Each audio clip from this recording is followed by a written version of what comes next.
the madhouse. Spike of blue raspberry, pink Whitney. Mango Ciroc. Mango Ciroc. All right, we are recording this episode at 8:11 p.m. on Monday, January 25th, and the Lions have agreed to part ways with Matthew Stafford. Evan, what are your thoughts? My immediate reaction, I understand, I don't blame him for moving on. It was a mutual, he wants to trade out, so it's a mutual between front offices. But my gut Lions fanboy Matthew Stafford reaction is super sad depressed.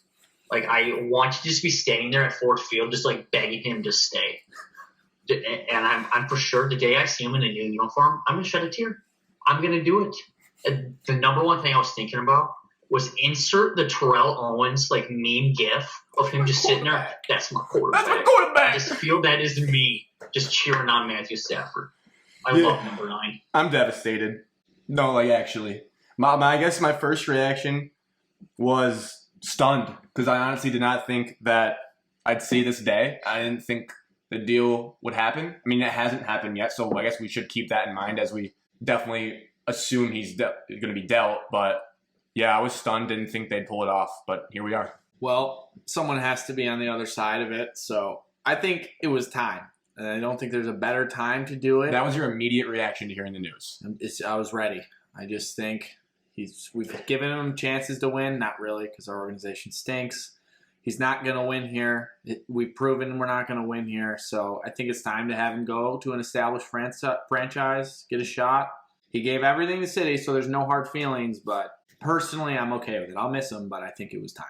Did everyone else feel I think 20 minutes after I first heard it, that this feels like Justin Verlander 2.0? Justin Verlander's situation, this guy you beloved, you couldn't get it done, and he's probably going to go somewhere. And I'm not going to sit here and say Matthew Stafford's going to win a Super Bowl, but it feels like it. I feel that he's going to win a Super Bowl outside of Detroit. I'm a little more skeptical. Yeah, I don't know about that. We'll see. I felt more strongly with Stafford leaving. Justin Verlander was kind of tapering off, and this is kind of hit us in the gut. Yeah, I know it's a new head coach, but I don't know. I feel more of a strong connection and sadness for Stafford leaving than Verlander. Yeah. Now, immediate reactions aside, selfishly as Lions fans, I think the first layer of the onion we got to peel back here on all this is what are the Lions going to get back for getting rid of Stafford is the big question. So what do you guys think? I would say at least a first, and that would be the bare minimum. And then hopefully there's no way they're getting 2 firsts, but at least maybe a first and a second. So I did a little bit digging over the past couple of years, just some notable names and what they got in return. So Emmanuel Sanders was traded, and Denver got a third and a fourth. Jalen Ramsey was traded to the Rams. Jacksonville got 2 firsts and a fourth. Mika Fitzpatrick was traded, got a first, fifth, and sixth. The Tunsil Stills debacle, first, and a second, so 2 firsts there. Stephon Diggs was traded last year for a first, a fifth, sixth, and fourth. Wow. And the Vikings got something in return. Hopkins was traded for a second and a fourth. And Jamal Adams, the most recent big name, was 2 firsts and a third. So if you look in that perspective, I know since Stafford's rumors have been coming out about how he's getting traded, more quarterbacks have been flooding the market about how they could potentially be on the move. So I think the price tag could fluctuate there. But I'm still hoping to get at least a first. I'll hop in because this was one of the points I was super curious about. I don't know if it's a changing of the guard almost this offseason in the NFL. Like you mentioned, it feels like there's a lot more quarterbacks that are open to being dealt, and teams are like, you know what, we might do this. And this feels like a little shift to, I'm not going to go NBA yet, where NBA players just control where they want to go. But we might start to see that more in the NFL as contracts get bigger, because just off the rip, Deshaun Watson has basically said he kind of wants out of there, and there's some smoke there. Aaron Rodgers, people are even speculating about his time. Ben Roethlisberger might be on the move. And now Stafford. Stafford's a little bit different because he's young. Same with Deshaun. Relatively young for QB years, especially now that a lot of QBs can play into their 40s. But the main point is, trades like this that the Lions are trying to make do not happen often in the National Football League. And I think that's why it's so important for the Lions to get this right. Before passing over to Alex, I'll go off of a similar thing with, I was trying to figure out what can we expect to get back. This information is from an Athletic article that I read earlier today. Shout out to them for great articles. I'm going to rip this off quick. Drew Bledsoe was traded when he was 30 years old. They got a first rounder for him. Brett Favre was 39, so a little bit different at the back end. They got a third rounder, but it could have been a first rounder based on stipulations in the trade. It ended up being the third rounder. Jay Cutler, when he was 26, they got 2 first rounders for him, a third, and Kyle Orton. That's Jay Cutler, who just came off a Pro Bowl season. He was 26 at the time. Carson Palmer wanted out at the age of 32, Stafford's age. He got a first and a second rounder for that. And then Sam Bradford, we all know, first rounder machine for that, and a fourth rounder. So I agree with Evan. I think at the very, very minimum, we have to get a first rounder. And I believe that so much so I wrote 3 exclamation points behind that sentence in my notes. So I think you guys definitely laid out all the past pretty well, so I'm not going to dive in anymore. Great job, Evan. Previous trades, you guys hammered that out. So just quick thoughts on it. Absolutely has to be a first round. If it's not, you can fire Brad Holmes on the spot. See ya. It's not worth it. So I think it's first and a second at least. In the same year, or would you be cool splitting it out? No, I want it all in the same draft. I want it in this draft. Give me it. And ideally, I will allow a first and a third if the first is a top 10 pick. How nice of you. So maybe like we get Carolina's pick. Negotiating Alex. Yes. So it's got to be a top 10 pick if we're getting a first and a third. If it's not a top 10 first round pick, then I want their first and their second. And honestly, you could probably sprinkle in a little player that we could probably start right away. So Stafford's Just sprinkle in a starting player in the NFL. Sprinkle in like a like Salt corner, Bay. Salt Bay. Just give me that first. Linebacker. Just give us something on defense to add in. Maybe we'll give you a sixth also. So I think if we're generous, he should bring back a lot of value. And if Holmes messes this up, I know it's early. We don't know anything about him. But, I mean, this probably will define his entire career as a GM in Detroit. This is one of the biggest decisions in probably franchise. yeah, welcome to the show. I mean, that's crazy. It's tough for him to just get thrown into the fire like that, but you get paid for a reason, so let's see it. All I right. think another big reason to get 2 picks out of this is that the Lions only have 5 picks in this upcoming draft. Good point. So to be able to get 2 picks, you're going to have at least 7. But otherwise, you're searching for picks. Yeah, can't be too greedy when it comes to picks. We briefly touched on what are we going to get back, and we'll still touch that more in the next part. But let's put on our prediction hats and guess where is Stafford going to go / where would you be most comfortable with him going? But let's really focus on first where we could speculate that our QB could end up. I'll go. So I think there's 5 teams that are for sure front runners. So you got the Colts, the Washington football team, the Niners, Pats, and Broncos. I think they're all in the market for quarterbacks. You could argue the Broncos aren't with Drew Lock, but I think everyone knows. I think you can cross out New England before we get carried away, because I just remembered and thought about this. Someone said today, Stafford going to want to go back and just be around Matt Patricia. Interesting to think that. They may have screwed themselves by hiring him back in this. Now, I'm not sure Patricia's doing much more than the laundry for the players, so we'll see about that. Either way. Something to keep an eye on, though. So the 5 teams I mentioned. Broncos you could question because of Drew Lock, but he stinks. He stinks. I think, I'm okay with him going to the AFC. I think that's ideal in terms of where I want him to be. He definitely cannot go to the North. I saw some things about the Bears wanting him. Very selfish of you to say that. No chance he's going to the Bears. We wouldn't do that. But if I were to guess and predict, put on my hat and predict, I would say the Niners or the Colts would be where I Holy expect cow, them. that is exactly who I circled. Look at us. Look at us. I had the same 5 teams as Alex as the front runners. I like your hot take on the Patriots. They screwed themselves there, so cross them out. So there's down to a 4 team. Legit. But then I wrote down 4 dark horse teams to get Matthew Stafford. Oh, I wonder if these are mine, because I had 4 extra as well. I have Alex already mentioned Chicago Bears. I did I not. pray that he does not go to the Windy City. No chance. That'd be tough. Another dark horse team I have is in Dallas, because who knows what Jerry Jones is going to do. Wow. I know the whole Dak Prescott, and they're probably going to pay him because of that injury. But, hey, Matthew Stafford was high school teammates with Clayton Kershaw. People forget. People forget that. People really don't. They really don't forget it. I think another dark horse would be the Los Angeles Rams. So far, these are none of the 4 I have, but keep going up. This is funny. He's a way better quarterback than Jared Goff. And I think he would excel in Sean McVay's offense. And then my biggest dark horse, and I feel is the best fit for him right now, is New Orleans Saints. Yes, there we go. That was one. Now, the biggest problem with the Saints is like their salary cap is beyond out of control. Like they have so many problems there. If they did some moves and Stafford went there, obviously they're like a Super Bowl contender. And their offense would be even better than dead arm Drew Brees. So I think New Orleans is the best fit, but realistically, I think he goes to Indianapolis. So my other ones that you guys, we almost picked all 32 teams in the NFL that don't have like bona fide star quarterbacks. The only ones I'm going to add is the obvious one that's being left out is Jacksonville, because we might all be on the same page that I really think they're not messing around with not getting Trevor Lawrence, because I think that was the deal with Urban Meyer. Evan, quickly, what do you think here?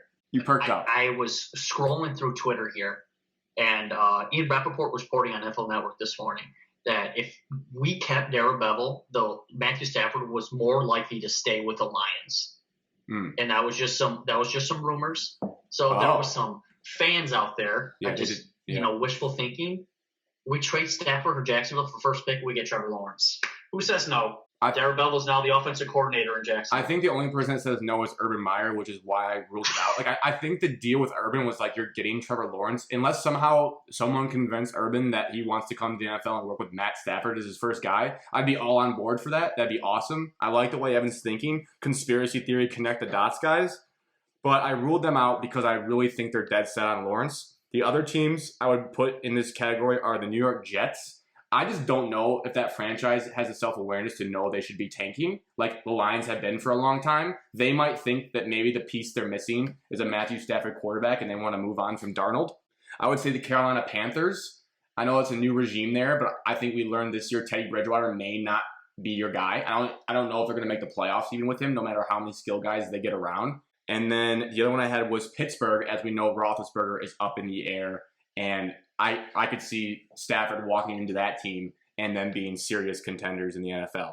I kind of already gave it away with Alex when he said it, but Colts or 49ers are the two obvious picks for me because those are teams with established defenses that are in their quote-unquote championship windows, I would say. I mean, the Colts gave the Bills a run for their money, and the 49ers, as we know, when healthy, were in the Super Bowl a year ago. And with Stafford on that team instead of Jimmy G, I think they could be dangerous and really contend against the Chiefs. Because basically, the standard for the league right now is the Kansas City Chiefs, who proved it again this weekend. So every move your team makes, you should be thinking, is this putting us in a better situation to eventually beat the Chiefs at the end of this decade? Now, I have some specific trade scenarios, just hypotheticals, because, who doesn't love that, even if they never happen? Even Dave Burkett was throwing around Deshaun Watson hypotheticals today to get Lions fans fired up. He said, he did say before, I'm not saying they should do this. I just want to see what people think. So you guys can attack this from anyway. I'm just going to rapid fire trade scenarios for the Lions and basically be just give your visceral reaction. Are you cool with that happening? Are you there's no way I would do that? Whatever you feel. So the first one is with our friends, the Jets. They would give us Sam Darnold in the second pick in the draft this year for Stafford in our 7th pick. Thoughts? Pass. Second pick is intriguing. Yep. Because then you can draft your QB to basically groom. You have Darnold as a stopgap year, so you're not just atrocious. No need for Darnold. All right. Drew Lock in the 9th pick for Stafford. Yes. I'm a Drew Lock fan. I probably would say yes. He's coming clean. But I am coming clean. Drew Lock fan. Sure, why not? We give Stafford and our 7th pick for Deshaun Watson. That's what Burkett tweeted out today. Done. Deal. Evan's perplexed. If you could see Evan's face. No.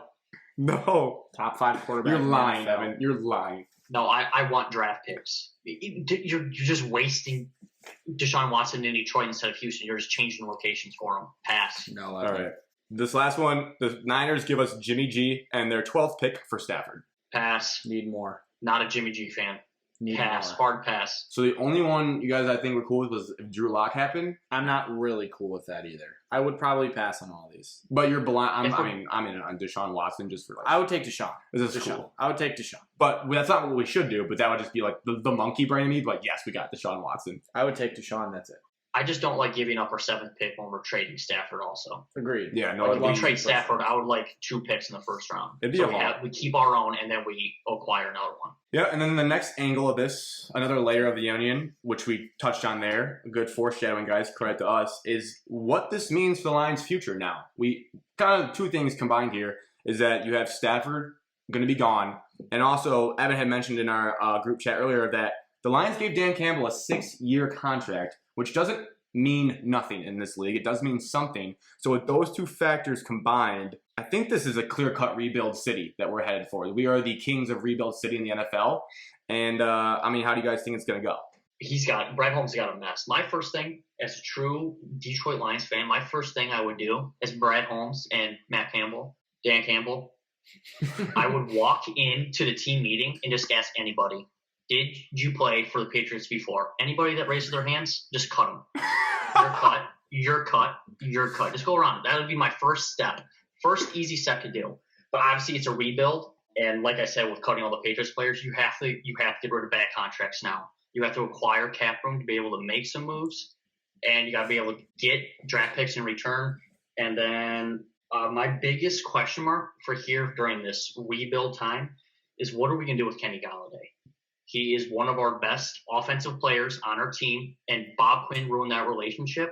If you don't want him on the team, you can't just get rid of him. You have to get something in return for him. It has to be a sign and trade, put a franchise tag on him, and ship him out. I'm fine with that.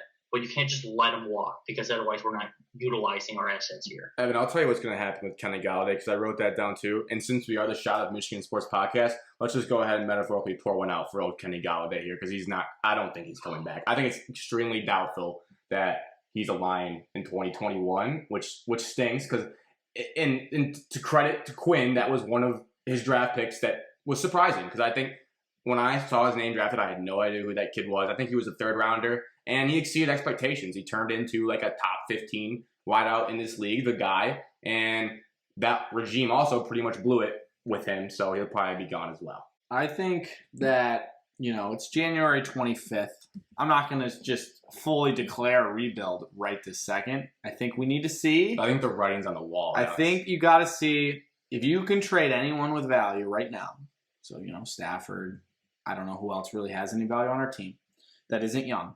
But if we have anyone out there that we can trade, see how much draft capital we can get, maybe get a couple first-round picks, bring in some instant talent. I'm not saying we're going to the playoffs or anything, but I don't think we're going to be full tank either. We can bring in people like Brissett, Fitzmagic. I mean, there's quarterbacks out there that can bridge the gap here. Andy Dalton, Jameis Winston, Tyrod Taylor. I mean, there's options. But ultimately, Brad Holmes is going to have to kill the draft in a good way. He's going to have to hit on a lot of picks. I'm not sure what we're going to do in free agency. I think you definitely have to let Golladay just walk. I mean, I don't see a spot for him to come back at the money that he's going to ask for. You're on a roll here, but I feel like you just described a rebuild when you say that you're not there. But I think if you hit on the draft, the NFL currently, it doesn't take as long to rebuild as in years past.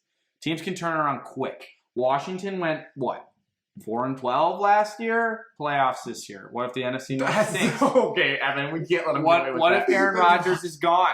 The Washington football team was terrible, and they got in the playoffs because of their division. Did they make the playoffs? Yeah, but they make the playoffs? They're not a model of success that we Did you know that we should build ourselves stat around. of the day, every year in the NFL, I believe in the last 10 years, a team that finished last in their division made the playoffs the next year. I would love to see how many of those had a rookie QB on their team because I think that's what we're headed for, and that's the Bengals. I know Joe Burrow got hurt and they have a lot to be hopeful for, but they're kind of the last ones to just sell out for draft picks. And Miami was on the doorstep with a rookie QB. Correct. Miami also did try. Gap. Yeah, I mean, I don't know if I can get behind Fitzmagic in Detroit.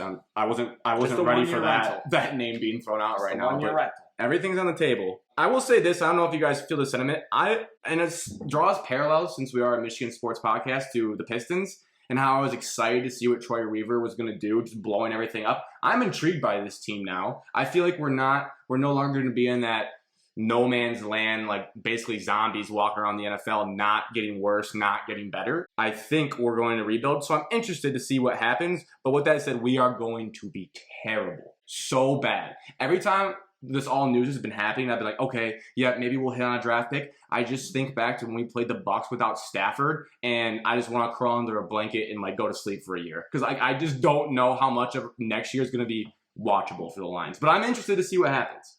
As Bradley said, we're not rebuilding. We are retooling. He said that? He did. He doesn't like the word rebuild. Oh, my God. Got to put trust in the GM. Semantics. All right. Starting QB week 1 for the Detroit Lions. Give it to me. Sold out Ford Field. Yes. One Pride Nation. Yes. The starting quarterback that runs out of the tunnel to lead your Detroit Lions is Oh, my God. Chase Daniels. No! Wow. What a build-up. He's on contract still, and we hired a new offensive coordinator coming up later in this podcast. Oh, yeah. And I feel like it's just going to be plug and play and see what happens. You know, you can't start a rookie too soon. So I feel like it's just going to be Chase Daniels. Am I correct that you did that little voice change that sound like the nerds out there who say you can't play a rookie quarterback too soon? Absolutely. Yeah. All the analysts, all the talking heads. Alex, me or you? It's hard to top Evan. He built that up well. I'll let you go because I think you're going rookie. I mean, I did this in 3 tiers of a love, intrigued, and get out of my face. So 3 different tiers here. Love, there's only one name on this list. Deshaun Watson. Why? Because he would put butts in the seats and sell tickets. And selfishly, like we just talked about, there's a part of my brain that knows what the Lions should do to potentially ever compete. And there's a part that just wants to watch fun football. And Deshaun Watson is just like fun football city. So I'd be willing to do that, and I would love it. Intrigued by? I wrote down Darnold, but I'm starting to regret that. I don't know. I guess I would be curious because everyone says like he should get another chance somewhere, and I would be intrigued to see if he would look much worse than the Jets. Justin Fields, yes, any rookie outside of a name I'll say later, I'm intrigued by. Jimmy Garoppolo. I know he's kind of boring, and the narrative really spun on him this year. Now, I'm going to give him the benefit of the doubt. I don't think he was fully healthy this whole year. And yes, the man was on a Super Bowl contending team, despite, I know they were carried by the defense, but still, he's a competent guy. Jameis Winston. Fun football side of my brain taking over here. How fun would a 30-30 touchdown interception be in Detroit? I mean, that would just be a roller coaster ride that I would be first in line for. And then intrigued by, lastly, is Trey Lance. I told Alex earlier today I do need to watch tape on this kid because I keep saying, no, I don't want him. Maybe because I'm scarred by Carson Wentz. I don't know. I watched the first minute of his highlight tape today. The intangibles stick out. He's got a cannon of an arm. I think it would be exciting. Fun football side of my brain. To get out of my face here, I'll go quickly. I feel like I'm dragging on. Drew Lock, get that man out of my face. Zach Wilson, get him out of my face. David Blau, kick rocks. Chase Daniel, get out of my face. And I'll leave you guys with this. If we want to really ensure the first round pick and go 0-16, round number 2, can we at least do it and have fun with Blake Bortles? No. So, as I said, we don't know if we're rebuilding yet. So this answer depends on that. If, in the best case scenario, Grant said it, Deshaun Watson comes, we're looking at 7-9, we might sneak into the playoffs. Who knows? 8-8. Realistic, your starting quarterback for the Detroit Lions. COVID has ended. Fans are packed. Tyrod Taylor, you know. What? Anthony Lynn, Tyrod is the classic bridge the gap quarterback for the rookie. He did it with the Browns with someone we're going to talk about later. Now Anthony Lynn's there. Talk about him too. It just seems like it's Tyrod Taylor to me. God, I didn't think about that, but that makes too much sense, and I hate it. Oh, I hate that. He's ready to be the star he wants to be. I'll pass on Tyrod Taylor. Since sitting here, Grant, you were just naming off almost every single quarterback in the NFL. I was thinking of a name that I would love to see in a Lions uniform. Yes. I would love, you would see me buying it instantly. The new starting quarterback, Detroit Lions, Minshew Mania, baby. Yes, I would do it. Yes. Gardner Minshew comes to Detroit. Yeah. You know, Trevor Lawrence takes over his spot. You know, he might want a new place. You know, just bridge the gap. But if it wasn't for him, I think the rookie quarterback in my top 2 quarterbacks available would be either Zach Wilson, 1, or Justin Fields, 2. Gotcha. Are you sure we don't want Spartan dog Brian Hoyer to bridge the gap? No.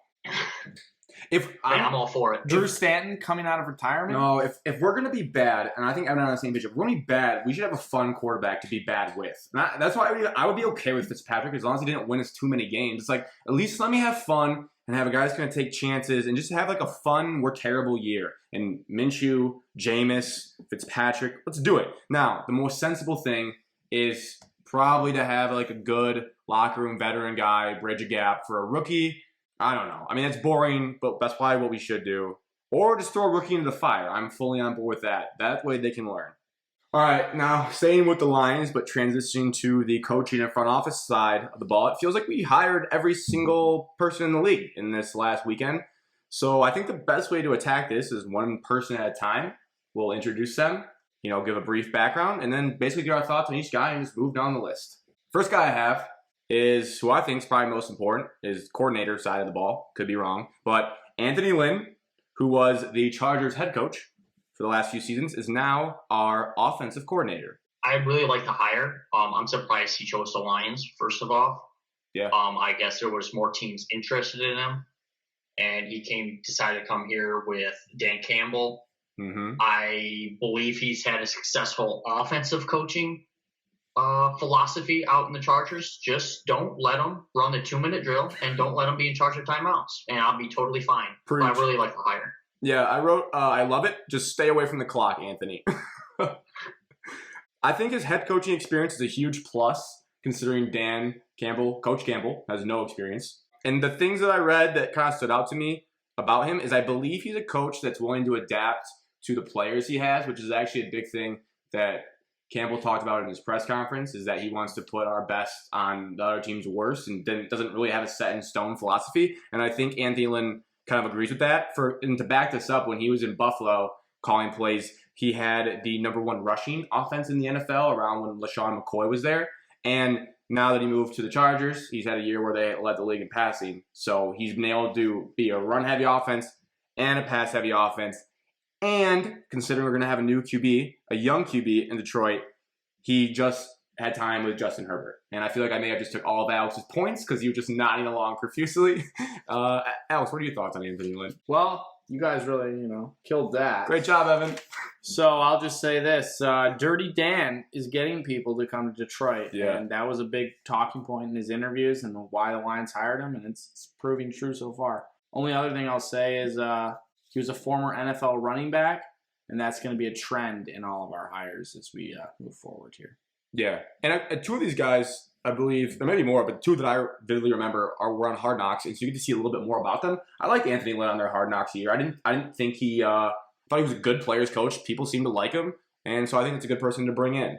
Now but again, just please stay away from the clock. Like, whatever you do, don't touch the clock. On the other side of the ball, defensive coordinator Aaron Glenn, who was New Orleans Saints defensive backs coach, and now he is our defensive coordinator. Alex, you go first this time so no one steals your points. No problem. So, former first-round pick, another NFL player, continuing trend here. He coached DBs for the Saints, as Grant said, one of the best units in the league. He had Marshawn Lattimore, who went to the Pro Bowl, All-Pro at 21 years old, youngest in Saints history. So, proven track record of coaching successful DBs. He's only 48, which is pretty young in terms of a coach. He's interviewed for head coaching gigs. Surprisingly, he's never been a coordinator. Seems a little concerning. But I think he'll be instrumental in helping with Okudah, who did not have a great rookie season. And then Awarie is also a young corner, who we need both of them to be a lot better. So I think overall it's a good hire, and a lot of teams wanted him, so he must be doing something right. I'll piggyback on I wrote, please make Okudah worth that pick with this hire. I'll keep it short. I don't have a lot of thoughts. I'm optimistic on him. He seems well respected based on reactions I've seen. The Saints do always seem to have good defensive backs in Lattimore, Von Bell, Chauncey Gardner-Johnson. I mean, I don't know if that's just my personal bias with the hire, but it always feels like the Saints had a good secondary. I like the hire. It's somebody that Dan Campbell's probably familiar with, being in the same organization at the Saints. From what I read, I think we're going to go back to a 4-3 base defense. Ooh. And then that Glenn wants to be more athletic on the perimeter. So I feel like our defensive ends have to be more athletic, outside linebackers, and obviously our secondaries can be more athletic, or that's what the type of guys we're going to look for. Love that. Talk some dirty X's and O's to me. All right, next one, who's going to be our assistant coach and running backs coach, who did that at the Eagles. It's a lateral move, Deuce Staley. The assistant to the regional manager. The assistant to the former assistant to the regional manager in the Saints. The question I wrote, since when did Detroit convince people to do lateral moves to Detroit? That's crazy. I don't think that's something that the Lions do a lot, where they really just convince a guy to leave their team, come to ours. Don't know a ton about him. It happened for the most recent. He just seems well respected across the league, and I believe he did interview for some head coaching gigs. So I'll kick it to either of you to tell us if you have any more information about Deuce Staley. I'll go here. Also, great name. One thing that jumps out to me is won 2 Super Bowls, both as a player and as a coach. Another player. That's the next thing I was going to. Another former NFL player. So these guys know what it's like to play in the league. So that should help. And then, I mean, he's been doing Dan Campbell's role, basically. So the two of them together, they should work well. You know, he'll be his right-hand man. And I think if everyone in the league wanted him, it is, like Grant said, crazy that he came to Detroit. We're not known to poach. A highlight thing that I read today was one of the reasons that Dan Campbell was so liked during the interview process is that he had a knack or a will to hire a very well represented coaching staff, I would say, or get one of the top assistants. That's why the Lions had so much interest in him. And I think with this Deuce Staley, you guys were saying lateral move to the Lions. He had other interests everywhere. I know the Bears were heavily after him. So I feel like Dan Campbell's keeping his word so far about hiring a very well and representative staff. Next guy, front office, John Dorsey. Who he was a GM for the Chiefs and Browns, and this last season he was actually a consultant with the Eagles, and now he is going to be a senior personnel executive for the Lions. Hey, bring out the Air Monarchs and bring out the crew necks, because that's all he wears. And those khakis, baby. In both places, I believe he's like rubbed people the wrong way. But I mean, his 2 most notable draft picks as a GM for the Chiefs, he drafted Patrick Mahomes. And when he was a GM for the Browns, he drafted Baker Mayfield. So those are 2 highlighted picks that he was in charge of. I like the hire with Brad Holmes not being like the complete experienced GM. John Dorsey comes in, experienced. Overall, I like it. Well, I wrote should be a perfect marriage of experience and youth. So Holmes has never done it. Dorsey has. I think they should pair well together. I also read a lot of cons was he's just confrontational, and when he gets stressed out, he does not handle situations very well. So he's not always the most well-liked. But he's a great talent evaluator. Other than Mayfield and Mahomes, he drafted Tyreek Hill, Kareem Hunt, character issues, but, you know. John Dorsey does not care about your off-field issues. Denzel Ward, Marcus Peters, and Travis Kelce also. So he's got a lot of good picks to show for it, and I think he will work closely with Holmes in the front office. Yeah, I'm not as optimistic as you guys, which is surprising because I feel like I'm just like happy about everything that happens. He's got a good eye for talent. You can't deny that. I will say let's relax on Baker, though. I don't know if Baker's like a slam dunk pick, like he won a playoff game for them, but like he's more of like a game manager quarterback through his career. But Mahomes, there's no denying that. He's terrible at hiring coaches, so thankfully that's not his job to do here. Mm-hmm. If he just... But then again, I watched Hard Knocks, and he didn't... I didn't like, wow, he's so impressive. If he, like, is too up, like, Brad Holmes in his ear, that could be bad. I think, like, really, like his title says, senior personnel executive. If he really sticks to that and just is really there for the draft and maybe hiring free agents, I think it can work. I am very nervous about it. I don't want... Because, like, when that whole... I just came back to the Browns. I know they had... It wasn't just him. They had...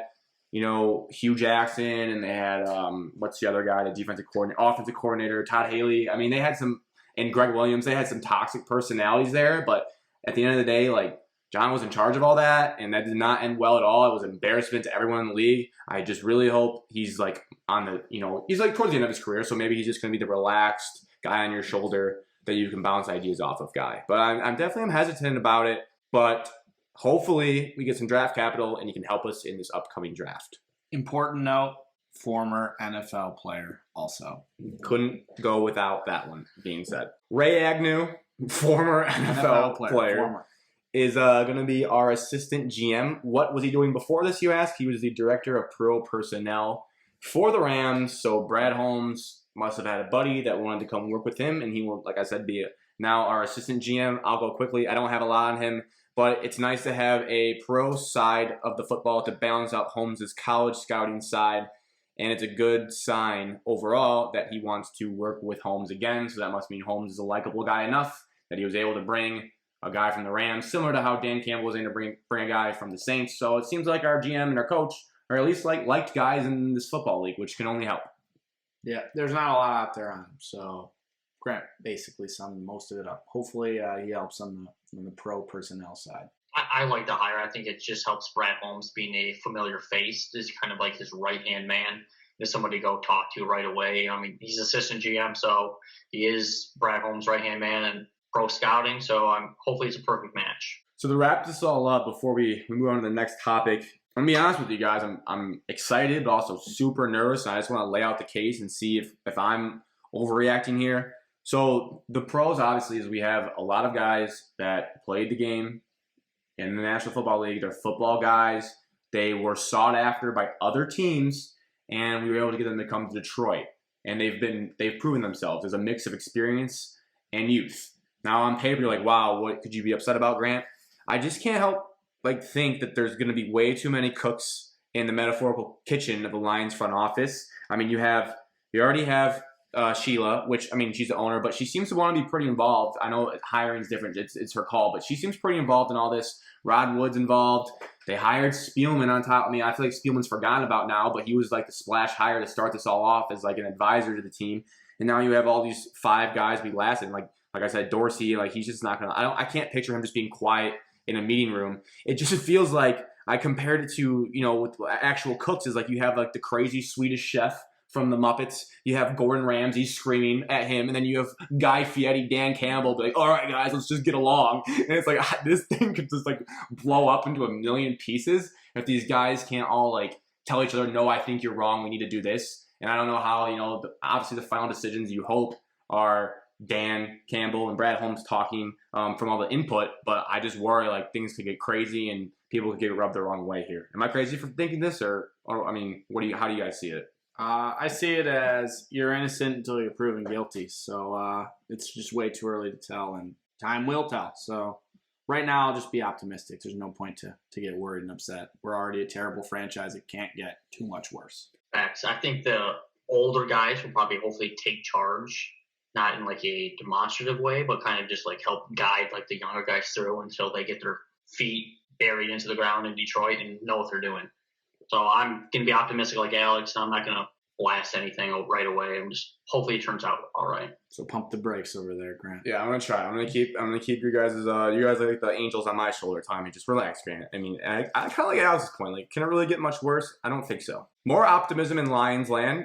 Dan Campbell made some massive splashes at his opening press conference. Evan is already shaking his head, so I have a feeling how he's going to think about said press conference. A conference, I mean, personally, it feels so long ago with all the news that was made this weekend. But Evan, we'll throw it to you. How did Dan Campbell's press conference leave you feeling afterwards? Oh my gosh. Did anybody else feel embarrassed that he was our head coach now? No, I understand. He's I'm not reading straight from a script. I'm reading from my heart.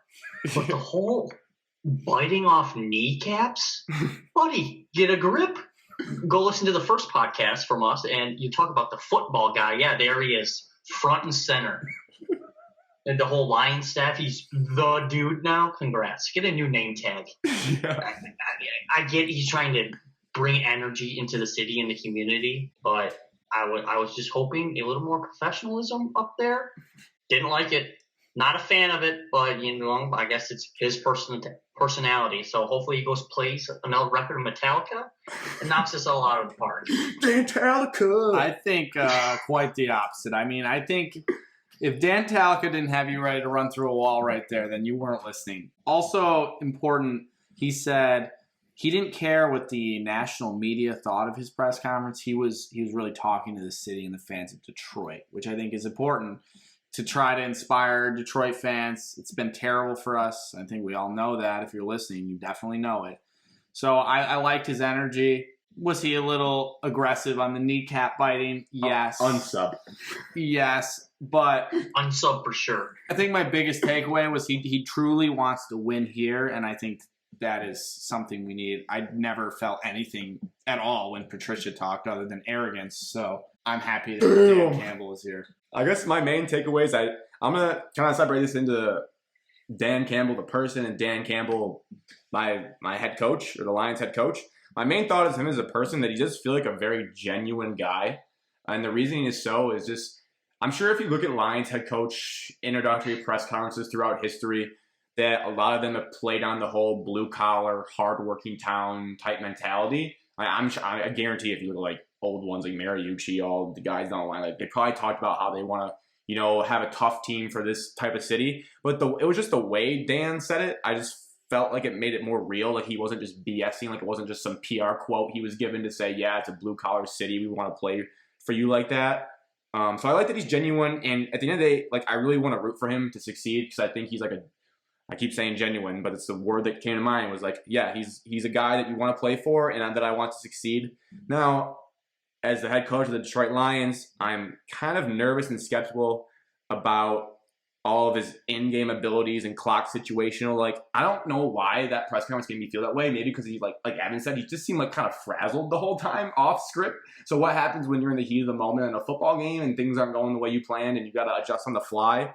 And like Evan said, the Lions did not help that narrative in my brain by referring to him as the dude and all that, because like the Big Lebowski was not a smart guy. So it's just kind of tough to have, like I can already see the memes of him messing up the clock late in a game, and like the Lions and like people making like the dude jokes, like, oh, what's going on here? And like us being like the laughing stock of the league.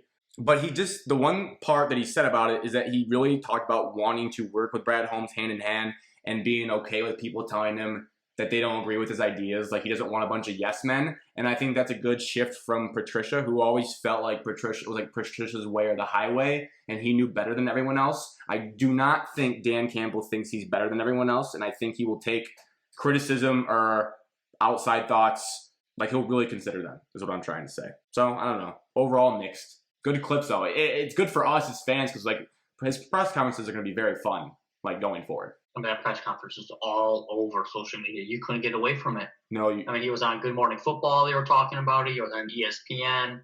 I mean, anywhere. I mean, we were talked about nationally because of that press conference. So, hey, any publicity is good publicity, I guess. That's right. The dude abides. I mean, God, I can't believe they did that. It was funny to like that. That wasn't real. I know. I know it's a Photoshop. I'm not that dumb. Well, you never know. No, they didn't.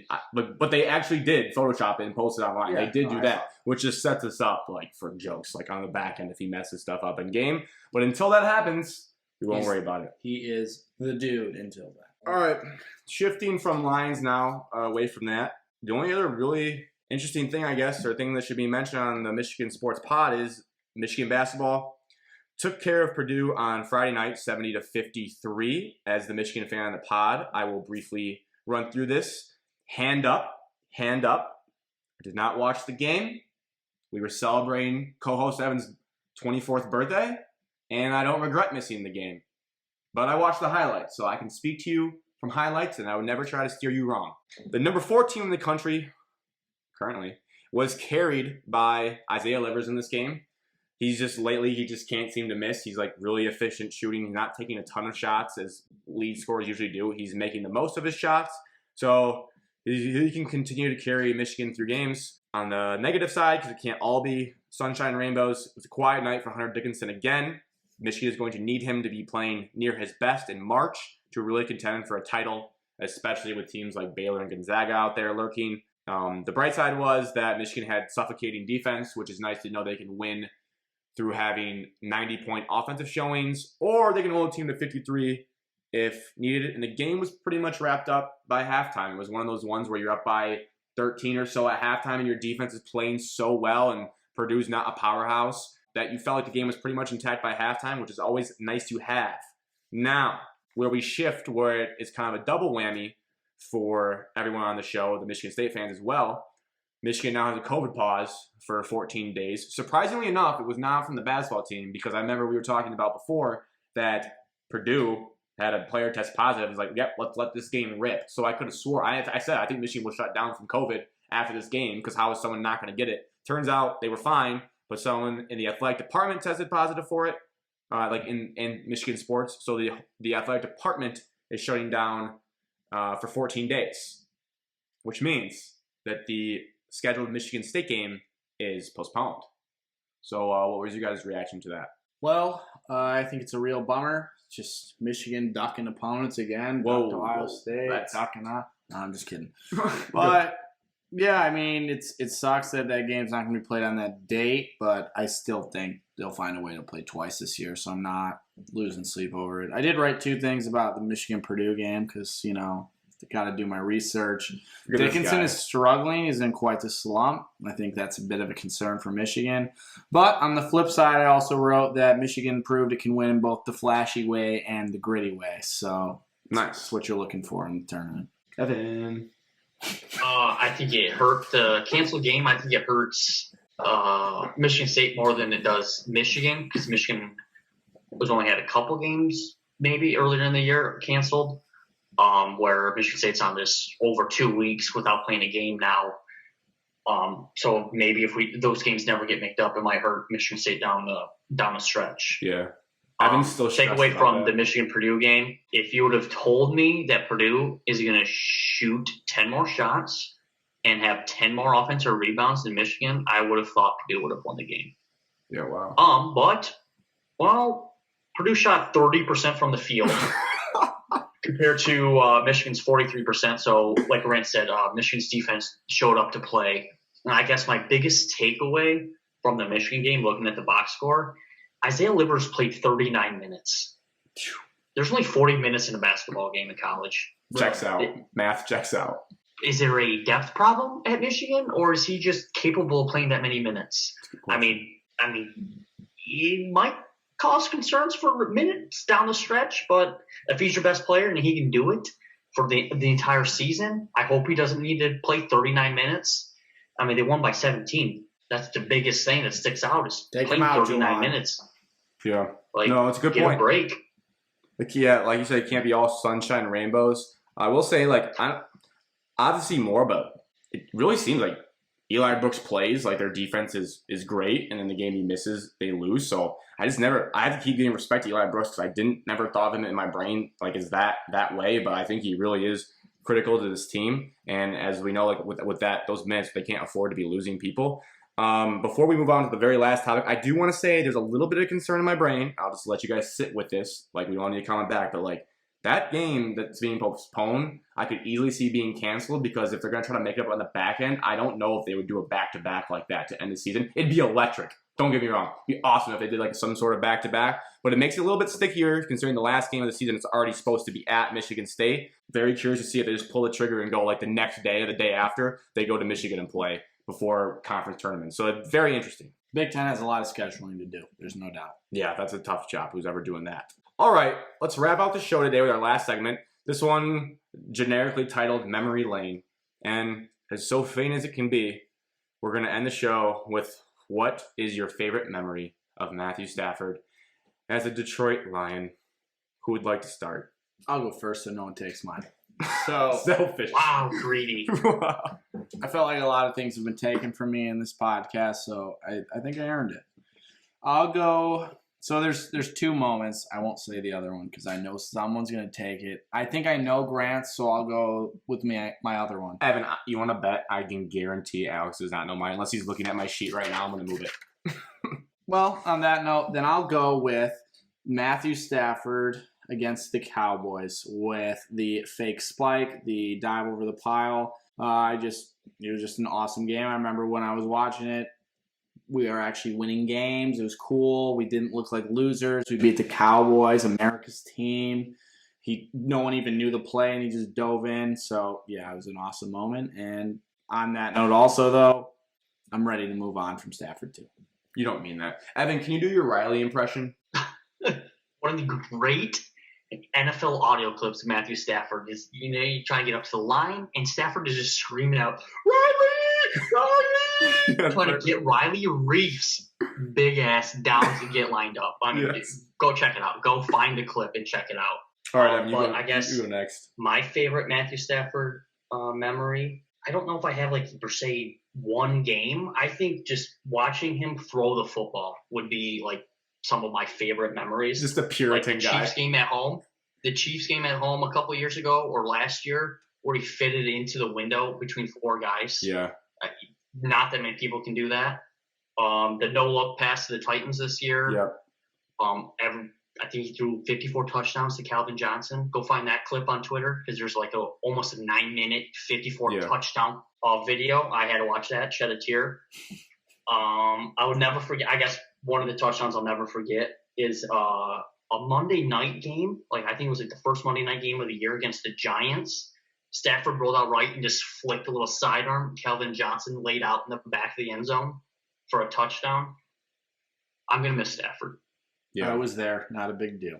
Not a big deal. I kind of just did. I have 3 quick hitters because Evan said it was hard to pinpoint one. I'm just gonna throw the honorable mention out since maybe it was just like 2 played on social media for any of us to pick. Was the Browns injury game? Is that what you thought I was gonna pick? I had one of those in there. Yeah, I think we'll just throw it out there. I mean, that's also a great sound effects clip of Stafford just getting rocked and basically waking up from the dead during a timeout to be able to go throw and win us the game. But his three quick hitters was I was just going back and they more speak to like just Stafford as a person, how it just seemed like he always seemed like the ultimate guy you could just run into somewhere and get a beer with and he'd be cool to hang out with and normal and not like a diva like Aaron Rodgers, but like just someone like, like just as a normal guy being your quarterback. After he got drafted, that offseason leading up to like before camp, there was all those pictures of him like on a boat with a bunch of girls and a backwards hat and like orange sunglasses. If you ever had time, just go like Matt Stafford, like boat party pictures. We'll put him in the show. So funny. Just like he looked like a frat star and he'd just gotten picked first in the draft to come to the Lions and he was just enjoying like his last summer before reporting to camp. This is the one that I was kind of doing some research and like old memories, funny stuff. When he did the Ray Lewis dance on Monday Night Football, he like joined the booth, was like Steve Young, Ray Lewis right there, and they just asked him on the spot. Like I do not think it was planned. They just said like we asked all the interviewees to do the Ray Lewis dance, and he was like, "Are you guys serious?" Hesitated, and just like broke into one of the better Ray Lewis dances on the spot that I've seen. Just a cool guy. And then I think we'll put all these in the show, but his truck stick in 2016 against the Tennessee Titans when he scrambled and ran over a defender and then ran into 2 more and took a shot and got knocked back on his feet like backwards. It was like the ultimate Stafford clip of him like just not sliding, running over a dude, but then getting absolutely rocked and popping back up. It basically like sums his career up like in a nutshell if you take away all like the awesome passing ability, but like just like his mentality, like his down to earth, aggressive, gritty guy. Yeah, he's definitely going to be missed in Honolulu Blue, and it's going to be big shoes to fill. We're either going to realize that it's tough. I think it encompasses like where Lions fans think. I'm guilty of it. I've gone back and forth over the years about whether I thought they should move on from Stafford or not. But I think we're really finally going to see like what are we missing or what did we have if the next person is not good and we're like, oh God, like we really should have done everything we could. But if we get the next guy who is promising, an up-and-coming Josh Allen type or Mahomes, we'll be like, well, Stafford can go do his things, but we have this guy who's better now. So it's going to be up in the air. I'm more nervous it's going to be where we're like, wow, like what did we do? We never knew how good we had it when he's gone, but we shall see. It did take us 50 years to find a franchise quarterback, so hopefully it doesn't take that long this time. Yeah, so we'll be like 40 years old if it takes us that long again. Well, we'll be older than that, but good math. 30, like 70. 15 plus 50. It took 50. I thought you said 15.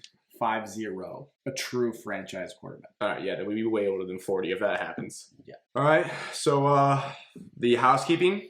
Let's shout out our social accounts. You can follow us on there. Twitter is @ShotOfMS, same as Instagram.